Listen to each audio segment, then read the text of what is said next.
La Cité internationale de la langue française a choisi le projet de la fabrique numérique du plurilinguisme à travers le soutien au projet de DCIX et de la solution qu'il présente, portée par Mohamed Ali Midani et Mariam Bensad, qui ont développé une solution d'apprentissage de la langue via le patrimoine, qui consiste à apporter un casque de réalité virtuelle dans lequel on découvre Carthage au IIe siècle et on évolue dans ce monde-là en résolvant des énigmes. La personne qui porte le casque est aidée d'autres personnes autour qui ne voient pas ce qu'il voit, mais qui, à l'aide d'un manuel, communique avec lui en lui posant des questions sur ce qu'il voit et l'aide à résoudre des questions au travers de la découverte de personnages historiques de Carthage. DCIX est une EdTech qui vise à reconnecter les jeunes au savoir en utilisant les technologies de réalité virtuelle et réalité augmentée.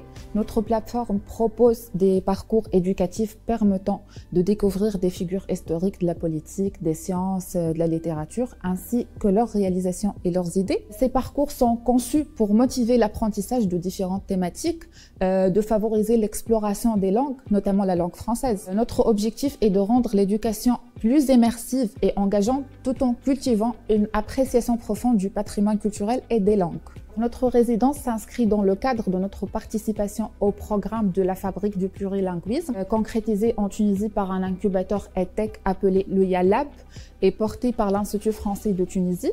L'objectif de notre résidence à la Cité internationale de la langue française est de rencontrer différents publics afin de tester et d'évaluer l'apport pédagogique de cette solution immersive sur l'apprentissage et l'engagement des participants. Nous avons choisi de mener cette résidence autour de la fabrique numérique du plurilinguisme à la Cité parce que les innovations pédagogiques, l'innovation technologique, le multilinguisme, eh bien, ce sont vraiment des aspects qui font partie intégralement du projet de la Cité internationale de la langue française. Si vous visitez le parcours permanent sur la langue française, d'ailleurs vous pouvez le constater très facilement, il est très axé sur l'innovation technologique, mais en même temps pédagogique, puisque chacun des dispositifs qui le jalonnent, ce parcours permanent, eh bien, c'est un petit concentré de pédagogie et d'innovation technologique, justement. C'est vraiment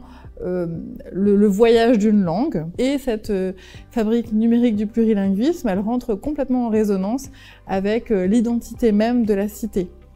À ce titre-là, enfin à ces titres-là. Pour nous, c'est important d'associer tous les types de publics à ce type de résidence, c'est-à-dire d'organiser des ateliers à la fois pour des personnes âgées en EHPAD, mais aussi des groupes d'apprenants allophones, soit dans des centres sociaux, soit dans des centres de formation, pour des scolaires aussi, pour nous-mêmes d'ailleurs, puisqu'on a pu tester le dispositif. Comme le projet rentre vraiment en adéquation avec la cité et ses enjeux, eh bien, ça permet vraiment une compréhension par la pratique de ce qu'est cette cité et de ce qu'on peut y trouver.